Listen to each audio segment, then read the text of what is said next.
Question 1, back to basics. Press pause on best buys. See what you think is better value for money. By the way, when we say value for money, we mean just monetary terms in this topic, okay? Just based on cost. But you decide what's the best value. Is it pack A or pack B for your bananas? So in this case, we're going to show you a little trick, well, in particular for this question only, and how to find 1 unit of something called the unitary method. So for pack A, we have 8 bananas costing £1.10. So what you want to do is always use this method where you have the unit at the bottom, okay? So it's price A over, let's say, unit A. Okay, the unit is going to be the 8 bananas, and the price will always be on top. So it'll be £1.10 all over 8. And this is a calculator paper also, by the way. So this is what you do. So if you do this divided by this, we're going to get 0.1375 on the calculator, which equates to 14 pence if you round it off, obviously. Okay, so 14 pence for 1 banana. We'll have one of those bananas over there. Okay, so that's how you do this for pack A. Pack B, let's do the same thing for this. Okay, so we'll do price B this time over unit B. So 14 bananas for £1.70. So price always on top. Okay, well, let's write this again. Price, let's say B over unit B.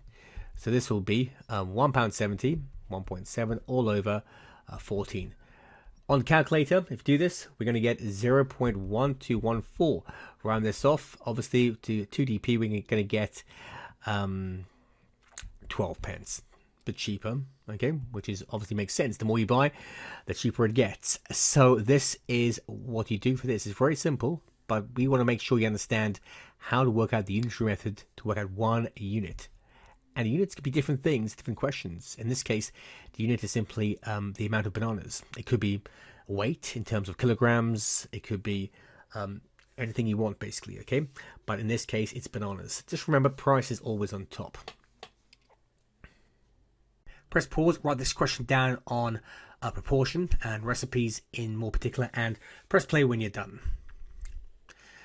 So this question is all about recipes. It comes up a lot, okay? And you need to understand what we're dealing with in terms of scale factors. That's your key buzzword for this. So here is a list of ingredients for making 12 chocolate cupcakes. You need 120 grams of butter, 160 grams of flour, 2 eggs, 40 grams of chocolate chips. James wants to make 30 cupcakes. Work out how much of each ingredient he will need. So this is to do with a scale factor, like we discussed. A scale factor means how many times more does James require, i.e. 30 cupcakes he would eat. And the original question says that 12 cupcakes will make these particular ingredients over here. Okay, so the scale factor, this is a very simple way of doing it. It's saying what do we multiply to get from 12 to 30? What's your scale factor for that? Now, if you do this, it'll always be the bigger number over the smaller number. So it'll be, let's write it over here. Let's write it over here. 30 over 12. Okay, so this would be non-calculator. This would be the same thing as saying, obviously, well, how many, this is like a top-heavy fraction. So how many 12s are in 30? It's 2. Okay, that's the 24. Remainder 6 over 12. That's the same thing as saying 2.5. So 2.5 is our scale factor over here, okay? Now, normally recipe questions tend to be 1.5, 2.5, or 3.5. Take note on that on your toolkit, okay? Because that's how we deal with it. So this is what we're going to do with this 2.5 over here. We're going to multiply every single thing, all the ingredients by 2.5. So butter is 120 times 2.5. So again, you need to do this, obviously, without a calculator. So if you do this, we're going to get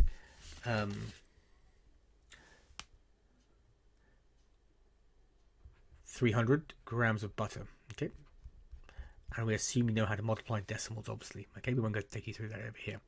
Next one over here, 160 grams of flour. So again, 160 times 2.5. So we do this again, it'd be 400 grams of flour over here. 2 eggs times 2.5. This would give us, well, it's double 2.5, 5 eggs. 40 times 2.5, this would give us well, 100 grams of, let's call it CSEE chocolate chips, okay? So that's what we need for this. So that's the answer to the question, all right? All of these are the answers over here. 300 grams of butter, 400 grams of flour, 5 eggs, and 100 chocolate chips. Now, you could also do it another way, the unitary method. Some students may pick, let's say, what are the ingredients to make one chocolate chip? So they may divide everything here by 12. You know, 120 by 12, 160 by 12, 2 by 12, 40 by 12. That's a harder way of doing it on non-calculator, but it would work on calculator. And obviously, once you find out one chocolate cupcake, what they need for that, you would obviously multiply that by 30. But the trick is to use scale factors. So obviously see, it's always biggest divided by smallest. You want this number 2.5. It's called a scale factor. It'll always work with these, okay? And we'll call this scale factor over here. Okay. There we go. Press pause, write this question down on Thailand, and press play when you have finished. So here we're dealing with our first question on exchange rates, and this whole topic is pretty much quite varied. So we need to just take each question as it is on an individual basis. So let's read through this. So Massimo is on holiday in Thailand, good old Thailand. The exchange rate is £1 equals 38.25 Thai bahts. He sets a budget of £3,000 for his entire holiday. That's quite good. And he spends 32,000 Thai bahts on flights, okay, 45,000 on accommodation. The question is, how much spending money in Thai bahts will Massimo have left to spend? Okay, so let's assume he has £3,000. Now, how do we convert this to Thai money to begin with? Now, there's a little trick over here. We call it home and away, but we'll explain the home bit in this question over here. Whenever you want to go to a new country, what emotion are you feeling? Are you feeling happy or sad? Well, obviously, most of us, if like you and me, feel happy. So we expand ourselves with times, okay? So when we're going from whatever country we are, from the UK, from any country, to, let's say, this country over here, let's call it X, or let's call it actually, not X, that's times over here. Let's call it away, in fact, okay? We're going to be timesing. So back to this question over here. We have £1 is equal to 38.25 Thai bahts. So what is £3,000? We're going to exchange this by timesing it into this currency over here. So £3,000, or 3,000 times 38.25. Now we can use a calculator over here. So this would give us an answer of 114,750. Okay, we'll call it TB over here for Thai bahts. And now let's see what we have to do. We have to take away what he spends on flights. So simply take away that from 32,000 and also 45,000. This can all be done on the calculator, so don't worry too much. And your final answer, what he has left, should be 37,750 Thai bahts. Okay, so again, it's not that difficult. It's just about reading the question and putting things in context. But the main thing we wanted to explain to you was this thing of home and away. And when you expand yourself, when you're going away, you're feeling pretty happy. Hence, it's a times. So here we go. And you may want to just highlight this as well. Exchange rates. Press pause. Write this question down on Nicole traveling to the US on parts A, B, and C. Press play when you have finished. So let's read this question on exchange rates. It's a different type of question, but it contains this more or less the same kind of information of the last one. So we have Nicole is traveling to the USA. She has £250 in the UK. The exchange rate is £1 equals $1.41. That's quite good. How many dollars can she exchange in London? So let's talk about this idea we talked about in the last question of home and away. Okay, so home is over here and away is over here. In this case, this is the UK and this is the US. Right, so whenever we go away, we are normally feeling good about ourselves, elated, happy, expansion energy. So at times, when we come back, we may be thinking, well, it shouldn't really be, but maybe contract, divide, a bit more unhappier than you were going out. So this is how we understand this whole idea of home and away. Okay, when you go away, you times. When you come back, you divide. Now, why are we telling you this? Okay, how do we apply this? Let's do this in this question over here. So how many dollars can she exchange in London? So let's do a like for like, and let's times this by 250. If £1 is $1.41, £250 must be 250 times 1.41. Whoops, 1.41. So that should give us an amount of, in dollars, $352.50. This is a calculated paper, so this is on the calculator. This is just the same thing as going away. Okay, so you're going from home to away, you're timesing it. We're using this multiplication sign over here. So that's what the answer is. Now, on her return, she has $48 left. How many pounds could she get from this amount? Now, if she were to go back to the airport in the UK and convert these dollars, how many pounds or pence would she get? Now, let's do a like for like, and let's do divide. From away to home, we're going back home from the US to the UK. We're dividing, okay? Like for like, we're going to be doing this on the calculator. 48 divided by 1.41 or $1.41. Just take note of the like for like. It's very important you get like for like over here. It's the same thing over here, how we saw £1 and then we converted that to £250 as well. It's very important you see like for like and like for like here. So 48 divided by 1.41, this would give us £34 and 4 pence. Okay, and again, that is pretty simple. It's just using a model of going from away to home. Let's just highlight these two things. All right, so this question is all about home and away. So let's do part C to see if you understand this really in depth.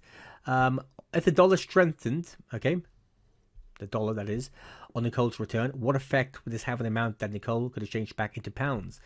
So let's say she came back to the UK and she wanted to change back her pounds, and she had $48 still, and if the dollar strengthened, that would mean that you can get more dollars for the pound, i.e. 1.41 would go up. It may go up to 1.5, 1.6. Therefore, your denominator would be a higher number. So 48 divided by a high number would be what? I mean, obviously, you'd push this value down. Obviously, the higher the denominator, the lower this value in pounds. So she wouldn't be too happy. She'd be a bit sad probably, and she would affect, well, it should be a bit sad, yeah. So the pound would go down. Let's write that. Pound would go down in terms of she would have less pounds to change back from the dollars, if that makes sense. Press pause, write this question down, the challenge question, the last one, parts A and B. Press play when you have finished. So this is quite a popular question. It's about inverse proportion. It could look quite tricky to begin with, but we're going to show you a simple couple of formulas to make sure you understand this. So it takes 4 men 12 days to complete a garden landscaping project. How many days would it take 6 men to complete this project? Okay, so it's to do with basically a labor, let's say men or women doing a particular job. You need to understand that this is an inverse proportion question, because obviously the more men or women it takes to do a job, the less time or days it would take them. Okay, now this is the formula over here for inverse proportion linked to these two variables. So time equals, now k is a constant, okay, constant meaning a whole number over here. That's the thing you want to find out. It's over labor, okay, labor meaning like you know how many men or women it takes to do this particular task or job. Right, so let's see what we have over here. Now you want to find out what k is. Now could we sub anything into time and labor? Is it giving us any information about this? Okay, let's see what we have. So obviously from the question, it takes, here we go, 4 men, 12 days to complete this project. So when we talk about 4 men, we're talking about this over here. We're talking about labor, which should be 4. When we talk about 12 days, we're talking about time, which is this over here. Perhaps a better way of doing this would be to actually highlight this 12 days, if that makes sense, with time over here. Okay, so we have 2 separate variables. So let's plug in these numbers into this. So we have basically 12 equals k over 4. All right, and I'll put this into a little box showing you this is the formula one needs to learn for this particular inverse proportion question. Okay. All right. Now you want to find out what k is. K is basically the unknown constant. What is k going to be? So to do that, it's common sense really. We use cross multiplication. Every number has an imaginary 1. We could say 12 times 4 equals 1 times k. Okay, it's the same concept. Simply times those two numbers together. Therefore, this means therefore k equals 48. We'll plug this back into k over here. Okay, so we'll say basically the formula is this: time equals 48 over labor. Okay. Again, remember what time is and labor is with respect to this. So this is our generic formula. All right, this is the formula we need to do. We just plugged in, two sets of values to find out 48, and we can use this for any single number we want to in terms of time and labor. Now the question is asking is this: how many days will it take 6 men? All right, 6 men over here to complete the project. So 6 men obviously would mean this number over here. Okay, labor is 6. We want to find out what time is. So what do we do over here? It's quite easy. It's going to be let's do it over here. Therefore it'll be 48 over 6, which will be 8 days. That's the time. Okay, so 8 days, and that could be obviously in orange over here because that's your time. So we hope that makes sense over here how you do that. Obviously you could have it the other way around where you have to make time the subject, but that's a bit more complex, and I don't think it's needed in this question over here. So that's how we do it. So part B, let's have a look at this. We've got state one assumption you made in working out your answer to part A. Well, the assumption is that everything else is kept constant. We're saying that it took 4 men 12 days to complete the project. When we say 6 men, it took them 8 days. Everything else is constant. Everything else, all other variables are constant to this. We assume all men are fit to do the project. It's the same conditions. So we just need to make sure everything else is the same when we do this. Okay, and that all working conditions are the same. No one takes days off. You can just state one assumption as it says over there. Okay, so when we do the actual working out from this first line to the second line, other variables would stay the same. Okay, and there we have it. Look through that question, please. Press pause, write this question down, press play when you are ready.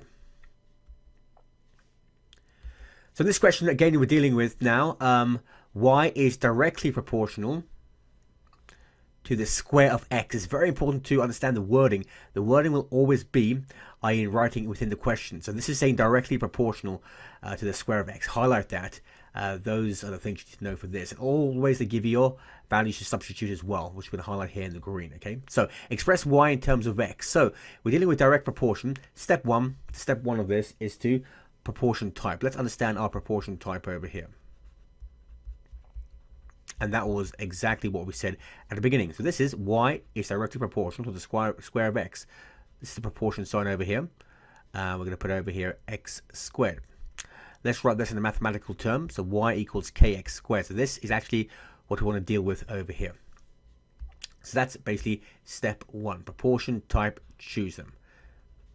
Now step two is to substitute your values. So we're going to substitute our values now into this. Let's write this down over here. Substitute values.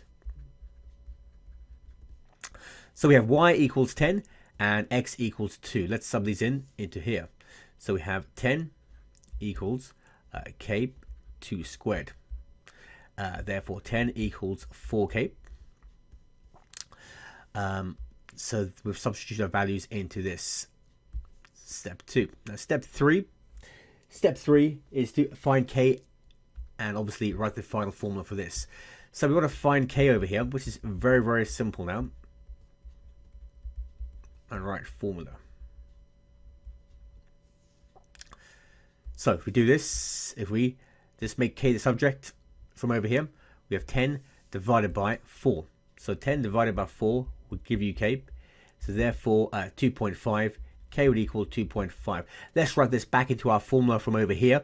It's very important to do that. So y equals 2.5 x squared. Many students forget to write that final bit, but it's so important to write the final formula for this, because this is actually what you're trying to find out. This is the golden rule, the link between y and x squared. It's y equals 2.5 x squared. If you can see that over here, I'll put the two more defined. So parts B, C are basically linked to part A. We're just going to substitute various values of x and y into this formula over here. So find the value of y when x is 4. So we simply plug in 4 in here. So we have y equals 2.5 times 4 squared. So that's 16 obviously. So y equals 2.5 times 16, which give you 40. That's your final answer. Very simple. Simply subbing your value into the original part A. Y equals 40. You're done. Okay, part C. Part C is the other way around. Now find x with y is 160. So 160 equals 2.5 x squared. Let's make x squared the subject. Let's divide this by 2.5. So 160 divided by 2.5. Okay, 160 divided by 2.5 is 64.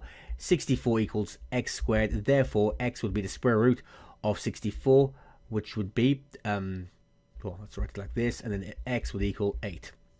Final answer, very simple over there. Right, part D. Part D is to sketch the graph of this. To sketch the graph, we want to obviously sketch it, not actually plot it. Okay, so really roughly, let's just draw a pair of axes here and here. And we want to sketch the graph of, let's say, this. Well, let's do the original graph. Y equals 2.5 x squared. Don't worry about the 2.5 already, the constant over here. Just understand y equals x squared. How would you plot this? Very simple. It's like an x squared graph in a way. We can just do a graph like that. So there we have it. Press pause, write this question down, press play when you're ready. So let's go and find out what exactly this question is asking. So C is inversely proportional to M. Notice we haven't got y and x in this case. We've got c and m. That's perfectly normal, two different variables to represent this question, okay? It's more real life, in fact. So here we have inversely proportional. So you should think about the word inverse, okay? And substitution of values, they always give you this bit as well over here. Highlight these two key bits of information. So let's get straight into this. Step one is basically to find your proportion type. So this is a big clue from what we just talked about. So it'll be inverse. So it'll be C. Now notice how we're representing C instead of Y over here. It's very important you get the right variable in the right way. So this is C is inversely proportional to M. This is how you'd write it. And therefore, we'd write it like this over here. C equals K over M. Okay, that's your first step to find your proportion type. Step two is to substitute your values. So let's substitute our values in here. We have C equals 40. So we're going to look into this thing over here. 40 equals K over 5. So how do we find out K? We cross multiply. We can put a imaginary 1 over here and say 40 times 5 equals 1 times K. So 40 times 5 equals 1 times K. And that's going to bring us to the third point, which obviously is to find out the value of K over here. So to find out the value of K, let's find K. Let's find K and formula. Okay, and formula as well, which is the key thing. So we're going to find out K. K is simply going to be, well, K is going to be 40 times 5. So K is going to be 200. Now, if K is 200, we plug this back into our original thing over here. So this would be C equals 200 over M. And that would be a final answer for that part over here.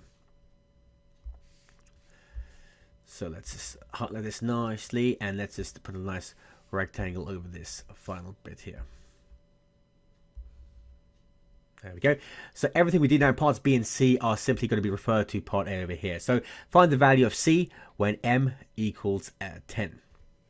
So let's substitute this value. So C equals 200 over 10. Very, very easy. C simply equals 20.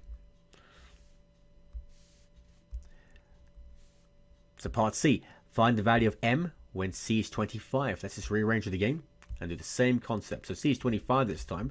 25 equals 200 over something, over M. Let's use this idea of cross multiplication. Always do cross multiplication at this kind of point. 25 times M, 25M, equals 1 times 200.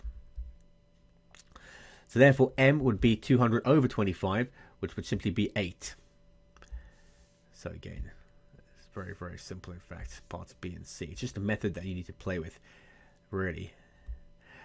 So sketch the graph of this. Sketch the graph of an inverse function. How do we do this? So let's just draw quickly, sketch this, the y-axis and the x-axis.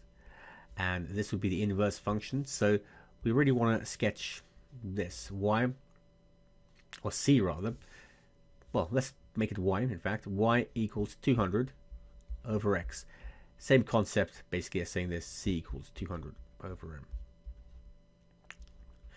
Now we know the 200 over here. Let's just understand how to sketch, let's say, c is inversely proportional to m. It's very, very simple. It'll just look like this over here. Okay, that's your x-axis and your y-axis over here. Press pause, write these questions down, parts A to D, and press play when you are ready. So in this question, we're looking at a table format for this topic of proportion. So first of all, let's just look at exactly what the question is asking. So the table shows a set of values for x and y. Y is directly proportional, let's highlight this, to x. And let's look for some values to sub in. Now, it doesn't give us any direct values of x and y, but what we can do is look at this table and infer these from over here. So it doesn't make a difference what set we take. We'll simply take this one, but you could take 2 and 8, you can take 3 and 12, 4 and 6. Pick one of these. We'll pick these because they're lowest, so 1 and 4. So let's use these. It's the same sort of question, but it's a table format. Now directly proportional means obviously the 3 steps we'll do. So step 1, proportion type. It's directly proportional. So it'll be obviously, we'll go straight to the chase in this one. So y equals kx. Let's try to now substitute these values in. X is 1, y is 4. So wherever we see y, we're plugging in 4. And wherever we see x, we're plugging in 1. So k times 1. Therefore, this is obviously going to be, k is going to equal to 4. If k is equal to 4, let's plug this back into here. So our final answer for this one would be y equals 4x. A very, very simple question. And also, if you try any other column, or set of values of coordinates, should we say, it will definitely work for that. So look back and plug it in the thing. That's the final value for this. It looks complicated, but it's simple. So we've done this. Find the value of x when y equals 24. A simple matter of subbing in this value into this formula from part A. So if y is 24, 24 equals 4x. Very simple. X equals 24 over 4, and therefore x will equal 6. Let's do a slightly different version now of this. Let's look at part C. And part C now shows us a table. And let's read the question over here. So it says the table shows a set of values for x and y. Y is inversely proportional. So this time we have inversely proportional to the square of x. And again, we have a table. Let's pick a set of values. Again, we'll pick the first set. X is 1 and y is 6, simply because they're the smallest numbers over here. But likewise, you could pick x is 2, y is 3 over 2, etc. Okay, let's create the 3 steps once again. So this would be y equals k over x squared. All right, let's plug in these values of x is 1, y is 6. So if x is 1 and y is 6, we have 6 equals k over 1 squared. We simply cross multiply this because we could do that, but the 1 underneath this, we have 2 fractions. 6 times 1 squared equals 1 times k. Therefore, k would equal 6 times 1 squared, and k would simply equal to 6. Let's plug this into our nice formula over here. So therefore, the final version of this would be a y equals 6 over x squared. All right, again, it looks complicated, but it's quite simple once you know the basic rules of how to sub these values into the formula. So we simply apply this. Part D, find the positive value of x when y equals 54. Let's sub it into over here. So y is 54. 54 equals 6 over x squared. Let's put a 1 over here. Let's cross multiply this. Remember, inverse proportion, we love to cross multiply this. So 54 times x squared is 54 x squared equals 1 times 6, which is simply 6. Therefore, x squared will equal 6 over 54, which actually is 1 over 9. From space over here, x squared, or x rather, let's take it right down now to its basic, will be the square root of 1 over 9. And the positive version of that will be 1 over 3. So that's your final version for part D of this. X is a third when you sub this in. Let's get this over here. There we go. Delete this and this. Press pause, write this question down, press play when you are ready. So this question is all about something called multiple proportion over here, and we're dealing with two sets of proportion questions. So y is directly proportional to d squared, and d is inversely proportional to x. So there are two different sets of proportion questions, two different ones. So you need to identify that first of all. Let's look at our sub numbers over here. We have x, y, x, and d respectively over here as well. So let's create our two equations respectively. So let's write the word multiple first, because this is what we're dealing with over here. Okay, it's important you just understand two separate equations. It's not too bad, in fact, how we can get away with this. So let's see the first one. Y, let's go straight to this, equals kd squared. I'm going to call this number 1. And maybe we'll call this number 2 over here, the second bit. So d is inversely proportional to just x, so k over x over here. So let's just sub in a few values. So over here, y equals 12, okay, and d equals 2. So let's sub these values in. So 12 equals k, and let's write this as 2 squared. 12 equals 4k. And 12 over 4 equals k, therefore k would equal 3.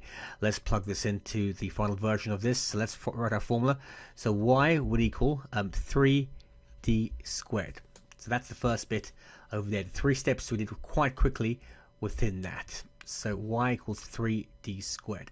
Let's do the same thing for our second equation over here. So d is equal to 2 and x is equal to 1. So 2 equals k over 1. Cross multiply this, always on the inverse, we can cross multiply this, so therefore we could say obviously 2 times 1 over here equals 1 times k, or 1k. Therefore k equals 2, very simple, and we can rewrite this as d equals 2 over x, a final version over here. So this is not too bad how we've got two separate equations from the same question basically. Let's now put these into each other. So basically, if y equals 3d squared and d equals 2 over x, we can simply substitute the d here into the d here. Very much similar to a composite function, if you have covered that topic so far. So we're going to write, it's a substitution exercise. So y equals 3. Now, instead of writing d here, we're going to write the d from over here, okay? So it'll be 2 over x, and we're going to square the whole thing. Because obviously we want to find a formula for y in terms of x, and this is going to be doing it over here. Let's simplify this over here. So y equals 3. This will be 2 squared, the numerator, and x squared. 4 over x squared. We can put a 1 over here if you want to. We're timesing these two things together. So y equals 3 times 4, which is 12. We times in two fractions, and then denominator times denominator, 1 times x squared, x squared. So there we have it. Not too difficult at all. That's how you do a multiple proportion question if that comes up in the exam. Press pause, write this question down, and press play when you are ready.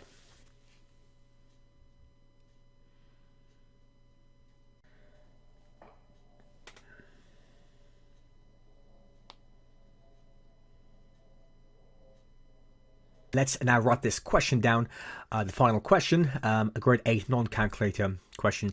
Draw this graph down if you want to, this exponential graph, following a geometric series, and answer parts A and B. Press play when you have got the answers.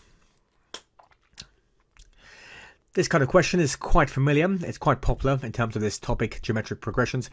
Let's have a look at this. So the sketch shows part of a graph with y equals pqx over here. Okay. The points with coordinates 2, 3, and 5, 24 lie on the line itself. Find the values of p and q. So first of all, this is definitely a geometric progression. We can see two separate, let's say, terms over here, a p and a q. And we want to find out what p and q are. These are two constants, or two integers, or two fractions, we could say. But we need to find out what p and q are. Y and x are variables, which are different. And p and q obviously are constants. They stay the same. And this is definitely a geometric progression because it's q to the power of x. Okay, any power over here involves, let's say, a geometric progression. So let's look at this. Now, what we want to do over here is identify the x's and the y's. Okay, and step one, we're going to do this. We're going to create two separate equations. And we're going to, believe it or not, use this technique called simultaneous equations. Okay, but we're going to be using it via division. So we'll write this down over here. Right, what we mean is this. So number one, let's look at the first coordinate, which is 2, 3, and the x coordinate would be 2. So that's the x over here. Okay, and the y would be 3 over here. We're going to simply sub in these values into this. So what we mean is, wherever we see y, we're going to plug in this 3 over here. So 3 equals pq squared. I should put this little brown bit here as well. That is that y over here. Okay, now the same thing we're going to be doing for the second equation, which is number 2 over here. Same thing, so we'll call this green here.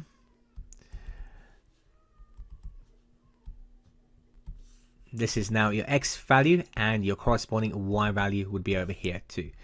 So we simply plug these in and we make an equation number 2.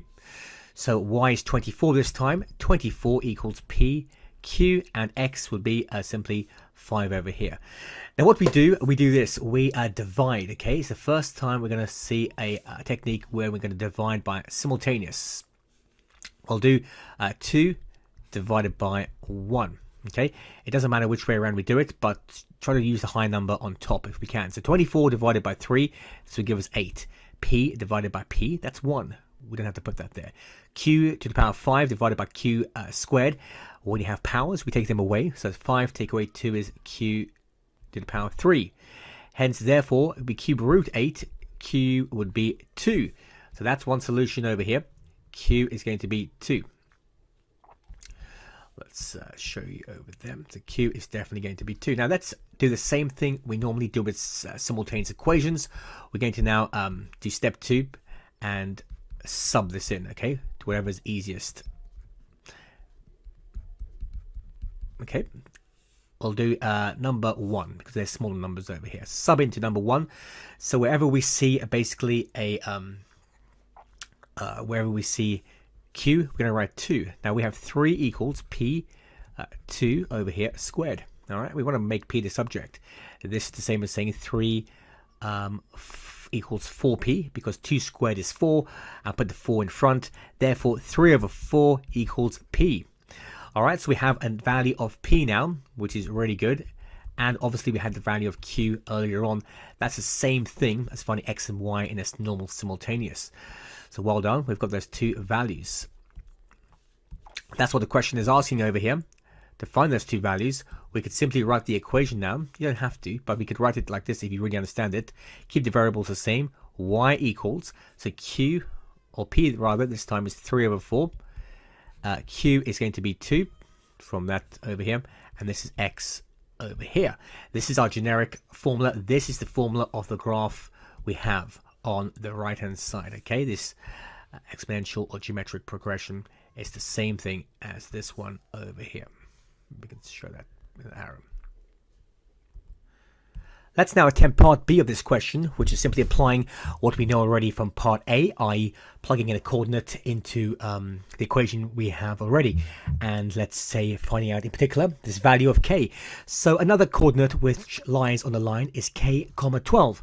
Find the value of k. It's interesting to note that k represents the x value, let's say, of the coordinate.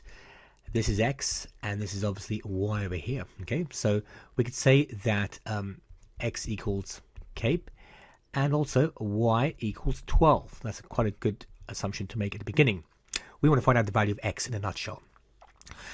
Let's look at this. Let's look at this result from part A and sub in simply wherever we see x, we're subbing in k, and y 12. So we get this over here. We'll write it here. So 12 equals 3 over 4, 2 to the power of x. We want to find out x or k. Now, the number of ways of doing this, to get rid of this 3 over 4, we want to get this to the left-hand side. What we'll do over here, we'll divide it by 3 over 4. So we'll say 12 over 3 over 4 equals 2 to the power of x. All right, next step, we'll do this. So this is the same thing as saying this. 12 divided by 3 over 4, okay, equals 2 to the power of x, which in turn is saying 12 over 1 times, we'll flip the second fraction, equals 2 to the power of x. So that's like saying top times top, bottom times bottom, when you times 48 over 3. We got 12 times 4 is 48, 1 times 3 is 3, equals 2 to the power of x. 48 divided by 3 is 16. And then a bit of maths behind that. You can do x would be 4. So x would be 4, or we could say k would equal 4. Same concept. So in a nutshell, k equals 4 by just reversing the process, subbing in the values basically, and making x the subject. So make sure you understand part A. That's the key thing, in fact, in this kind of question, to make the formula, which we have over here. This formula is very, very important. Constant P and constant Q. Once you've got that, you can do anything, and part B involves just making kx.